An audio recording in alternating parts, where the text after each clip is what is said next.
श्री सीताराम जी सरकार की जय। श्री हनुमान जी महाराज की जय। श्री गौरी शंकर भगवान की जय। श्री अयोध्या धाम की जय। श्री सरयू महारानी जी की जय। सब संतन की जय, सब भक्तन की जय। जय जय श्री सीताराम। इस समय हम सभी रामचरितमानस के विशेष और अनोखे पात्र केवट का चरित्र हम सभी सुन रहे हैं। और पिछले प्रसंग में सुना था कि केवट में निर्भयता नहीं है और भक्ति में भय आवश्यक है।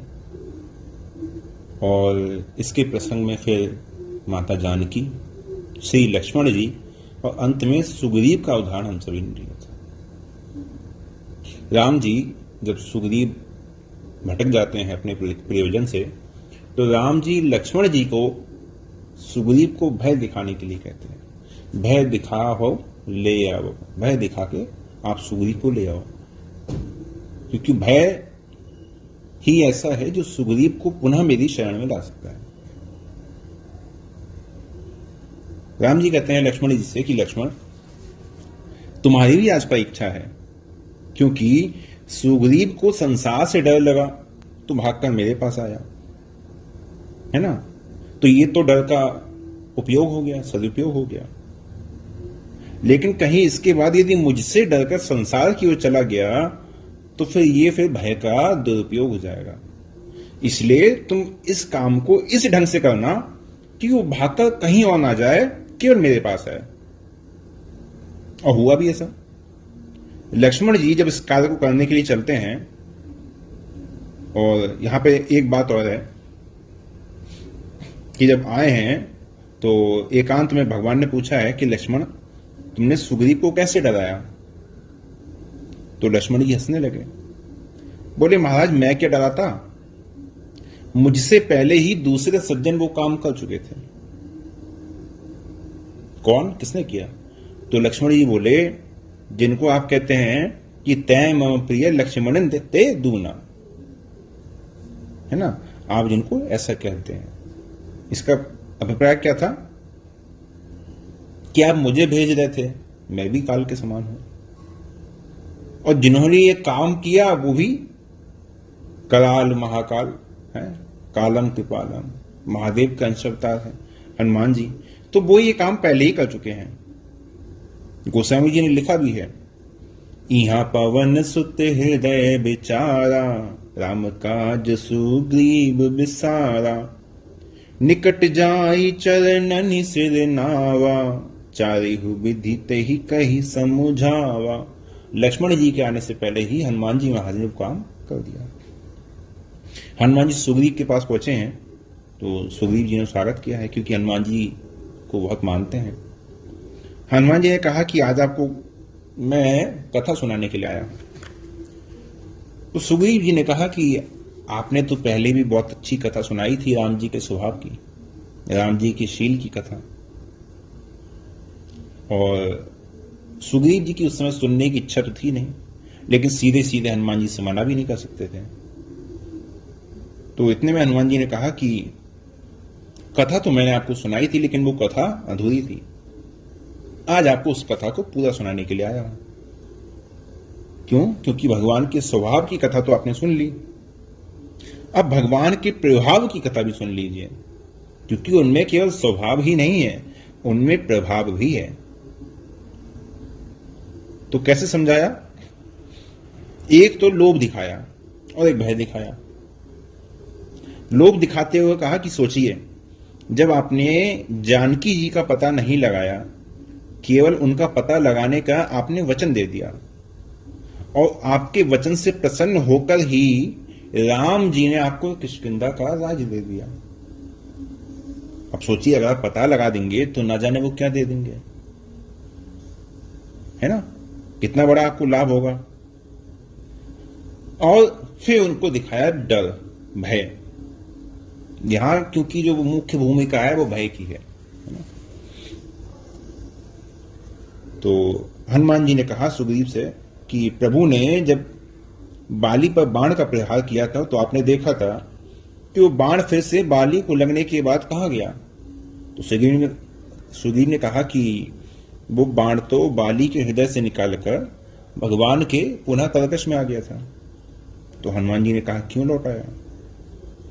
तो सुग्रीव ने कहा कि आपने ही व्याख्या कही थी कि भगवान जो हैं वो अपने आश्रित को दूर नहीं करते, इसलिए बाण को भी वो अपने पास वापस बुला लेते हैं, क्योंकि बाण उनका आश्रित है ना। तो हनुमान जी ने कहा कि ये तो स्वभाव है, पर इसका एक दूसरा पक्ष भी है। क्या? तो हनुमान जी ने कहा कि मुझे तो लगता है कि वो बाण आपके लिए ही वापस रखा गया है, कि अगर सुग्रीव ने भी बाली के समान आचरण किया तो उसको भी इसी बाण से मारना होगा। और सचमुच हनुमान जी इधर कह रहे हैं और उधर राम जी भी उसी बात को लक्ष्मण जी से कह रहे हैं। जही सायक मारा मैं बाली, तही सरहतों मूड़ कह काली, कि जिस बाण से मैंने बाली का वध किया था उस मूर्ख का वध भी मैं उसी बाण से कर दूंगा। तो भय और लोभ की वृत्तियां हनुमान जी महाराज ने बांध दिखाई। और इसके बाद फिर माता जानकी का पता लगाने के लिए बंदरों को, भालुओं को भेजना प्रारंभ किया, और सुग्रीव जी वो वापस भगवान की ओर ही लौट आए। तो व्यक्ति को निर्भय तो बनना है, भक्ति में निर्भय तो बनना है, लेकिन ऐसा निर्भय नहीं बनना है कि वो निर्भय होकर मनमाना आचरण प्रारंभ कर दे। जैसे लक्ष्मण जी राम जी से भयभीत रहते हैं, लेकिन भयभीत होने का अर्थ इतना ही है कि लक्ष्मण जी मनमाना आचरण न करना प्रारंभ कर दें। व्यक्ति है, साधक है, भक्त है, उसके मन में भगवान का भय बना रहे। ये लक्ष्मण जी की प्रेरणा है कि देखो मैं लक्ष्मण हूं, लेकिन मुझ में भी कहीं ना कहीं राम जी का भय है। अब यहां पे केवट के चरित्र में बड़ी विशेष बात आती है। केवट के रूप में वो पात्र सामने आता है कि उसमें भय नहीं है, और वो अपने स्थान पर ठीक भी है ना, वो अपने स्थान पर ठीक भी है। केवट से कोई कहे कि भाई तुम इतना निर्भय होकर, यहां तक कि जिन लक्ष्मण जी के भय से सारा संसार कांपता है, तुम इतने निर्भय हो। तो केवट ने राम जी से जब वार्तालाप किया तो केवट ने वहां पे क्या दिया?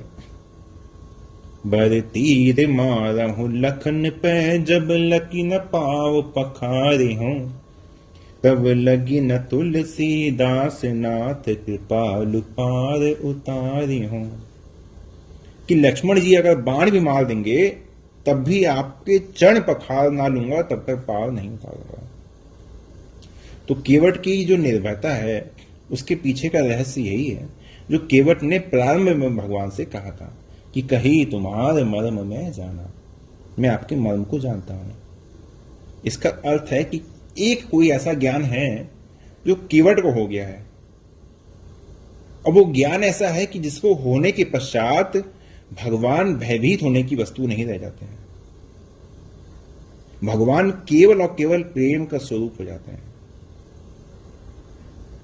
वही बात लक्ष्मण जी बार बार सोचते हैं कि इसके जीवन में भय क्यों नहीं है, इसके जीवन में भय क्यों नहीं है। और राम जी का तात्पर्य है कि देखो लक्ष्मण, भय का उद्देश्य भी तो प्रेम ही है, और इसके जीवन में प्रेम पहले से ही उत्पन्न है, तो मन में भय की क्या आवश्यकता है। मन में जब प्रेम पहले से है तो फिर भयभीत होने की वहां पे फिर कोई आवश्यकता नहीं है। और केवट की जितनी अटपटी वाणी केवट ने कही है, उसके पीछे यदि गहराई से देखा जाए तो केवट के मन का जो प्रेम है ना, उसके मन का जो विश्वास है वही प्रकट होता है। क्योंकि केवट जिस प्रकार से बोल रहा है उस वाणी के पीछे उसके मन का विश्वास है। उसके कहने का तात्पर्य है कि प्रभु, अगर मैं भक्त होता तो भक्ति के मार्ग से आपको पाने की चेष्टा करता। मानो वो ये कहना चाह रहा है कि आपके जो आसपास खड़े हुए हैं, कौन? दाहिनी ओर लक्ष्मण जी और बाईं ओर माता जानकी जी, और बीच में राम जी और सामने केवट। तो केवट जैसे ये कहना चाह रहा है कि प्रभु यही दोनों तो हैं जो आपकी प्राप्ति के मार्ग हैं। क्यों? क्योंकि लक्ष्मण जी जीवाचार्य हैं और माता जानकी साक्षात भक्ति हैं। तो राम जी मुस्कुरा कर केवट से पूछते हैं कि भाई बिना आचार्य के, बिना भक्ति के तुम मुझे कैसे प्राप्त कर लोगे? केवट का जो चरित्र है वो हमारे जैसे साधकों के लिए, भक्तों के लिए संजीवनी बूटी के समान है, जिनके हृदय में भक्ति का फूल मुरझा चुका है, या ये कहें कि जिनके हृदय में भक्ति कभी उत्पन्न ही नहीं हुई, बस जीवस्य नाम का आश्रय ले रखा है। उन मुरझाए हुए फूलों में दोबारा प्राण का संचार करने के लिए जो सबसे उपयुक्त पात्र है वो केवट है। राम जी केवट से कहते हैं कि बिना आचार्य के, बिना भक्ति के तुम मुझे कैसे प्राप्त करोगे, है ना? क्योंकि देखो, जब शूर्पणखा मेरे पास आई तो मुझे पाने के लिए जब आई तो मैंने शूर्पणखा को इन्हीं दोनों के पास वापस भेज दिया।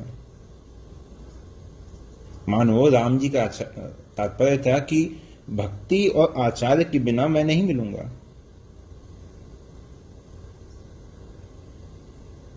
मानो, है ना, भक्ति और आचार्य के बिना भगवान की प्राप्ति नहीं होगी। तो राम जी ने कहा कि देखो भाई, तुमने इन दोनों की ओर तो ध्यान ही नहीं दे रहे हो, ये क्या बात है, तुम इतने निश्चिंत कैसे हो? तो केवट के मन की जो भावना थी वो ये थी कि महाराज, अगर मैं आपको पाने के लिए किसी मार्ग की कल्पना करता, चाहे भक्ति मार्ग हुआ चाहे और कोई मार्ग हुआ, अगर मैं आपको पाने के लिए किसी मार्ग की कल्पना करता कि हाँ ऐसा मेरा साधन होता, मैं साधन करता, तब तो मैं इनका आश्रय लेता। लेकिन जब मैं आपको पाना ही नहीं चाहता तो मैं इनका आश्रय क्यों लूं? क्योंकि आप मेरे पास आए हैं ना, आप मेरे पास आए हैं तो आपको मुझे पाना है, तो फिर मैं चिंता क्यों करूं, है ना? तो फिर मैं चिंता क्यों करूं? केवट का अभिप्राय यह था कि प्रभु, भक्ति का और आचार्य का आश्रय वो ले जो आपको पाना चाहता है, लेकिन जिसे आप पाना चाहते हैं, आप जिसे धन्य बनाना चाहते हैं, उसी चिंता करने की क्या आवश्यकता है? क्यों? क्योंकि मैंने न जप किया है, ना मैंने कोई तप किया है, ना ही मैंने अपने जीवन में कोई ऐसी साधना की है, ना ही तो मैंने आपको आमंत्रित किया है। और इतना होने के बाद भी आप आए, तो इसका सीधा सा अर्थ है कि आप अपनी ही करुणा से, अपनी ही कृपा से आप स्वयं मुझे धन्य बनाने के लिए आए हुए हैं। और आए हुए हैं तो प्रभु मैं समझ गया कि यही आपका रहस्य है, और इसी रहस्य को मैं संसार को दिखाना चाहता हूं। तभी केवट ने राम जी से ये कहा कि मैं आपको पार तब उतारूंगा जब आपके चरणों को धो लूंगा। और यहां तक की तो बात ठीक है, लेकिन चरण का जो आग्रह है वो आप कीजिए।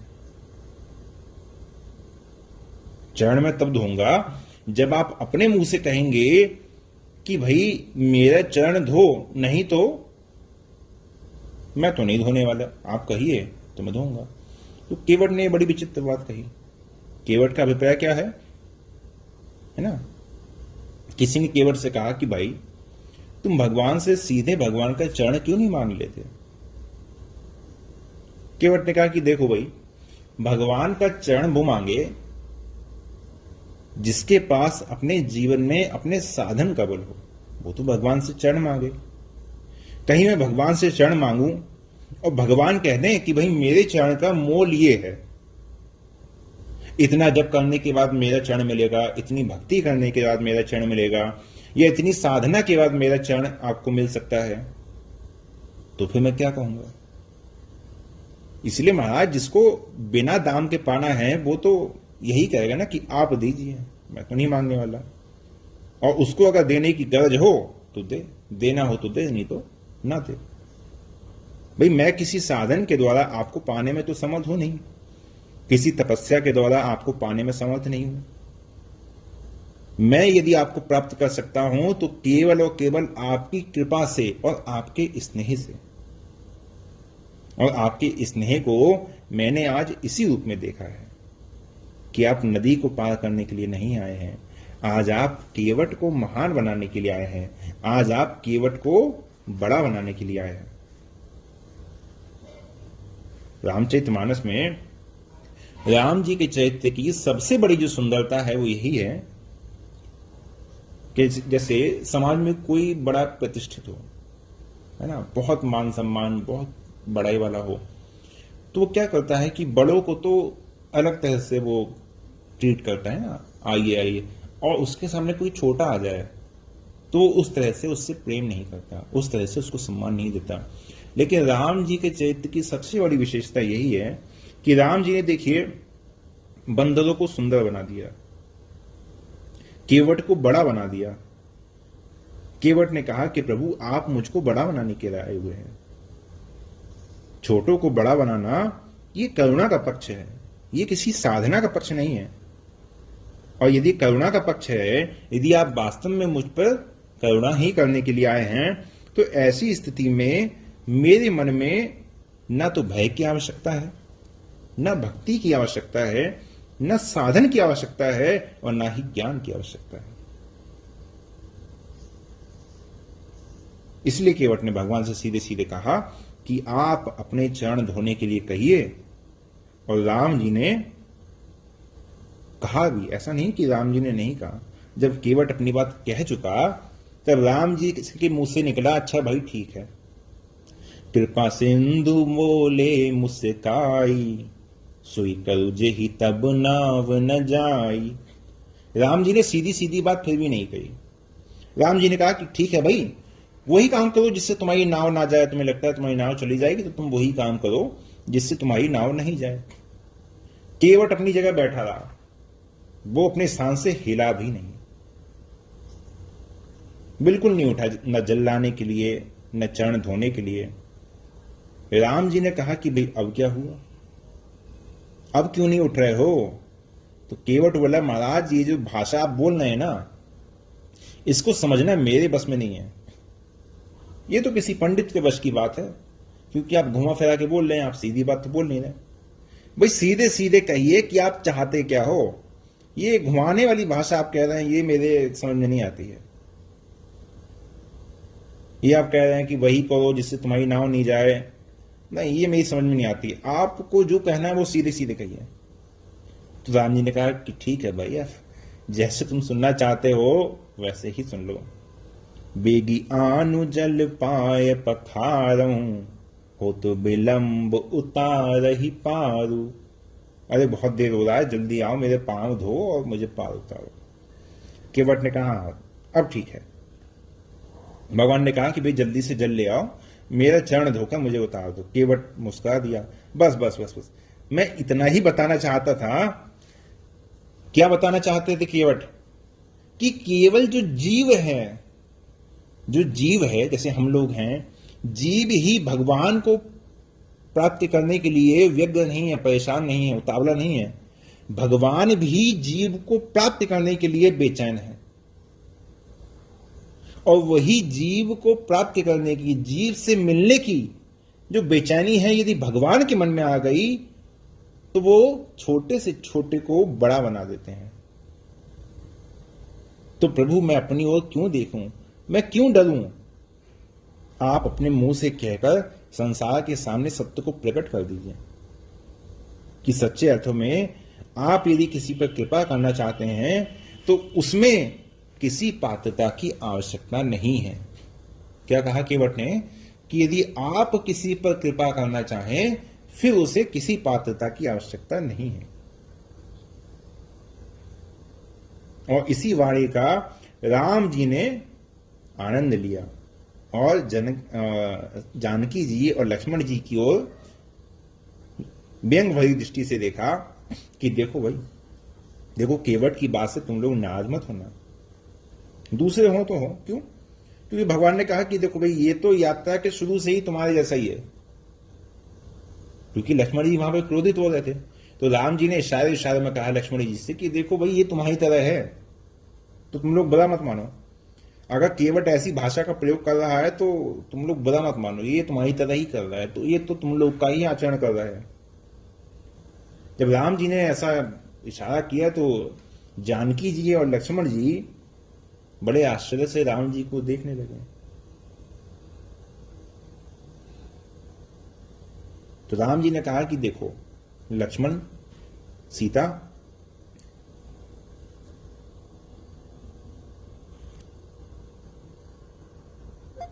राम जी ने क्या कहा कि देखो लक्ष्मण, सीता, मैंने तुम दोनों से कहा था कि वन मत जाओ, वन में मत चलो, लेकिन तुम लोगों ने क्या कहा कि नहीं नहीं नहीं, तुम लोगों ने वहां पे मना कर दिया कि नहीं नहीं हम लोग भी चलेंगे। तो राम जी ने कहा ये जो मना करने का जो प्रचलन है ना, ये तुम दोनों ने ही प्रारंभ कर दिया है। तो अगर मागी नाव न केवट आना, अगर मेरे कहने से केवट ने भी मना कर दिया, ये भी मना कर रहा है, तो ये तो तुम लोगों का ही अनुयायी है, ये तो तुम लोग को देख ही सीखा है। तो जैसे तुम लोग की उस नाम में प्रेम छुपा हुआ था, उसी प्रकार से इसकी नाम में भी वही प्रेम छुपा हुआ है। और जिस प्रकार मैं तुम दोनों को मना नहीं कर सका और तुम दोनों मेरे साथ हो, उसी प्रकार से मैं इसको भी मना नहीं कर पाया, क्योंकि ये भी वास्तव में मेरा प्रेमी ही है। और इसके आगे की चर्चा हम लोग फिर आगे करेंगे, है ना। और आज के लिए बस इतना ही। जय जय श्री सीताराम।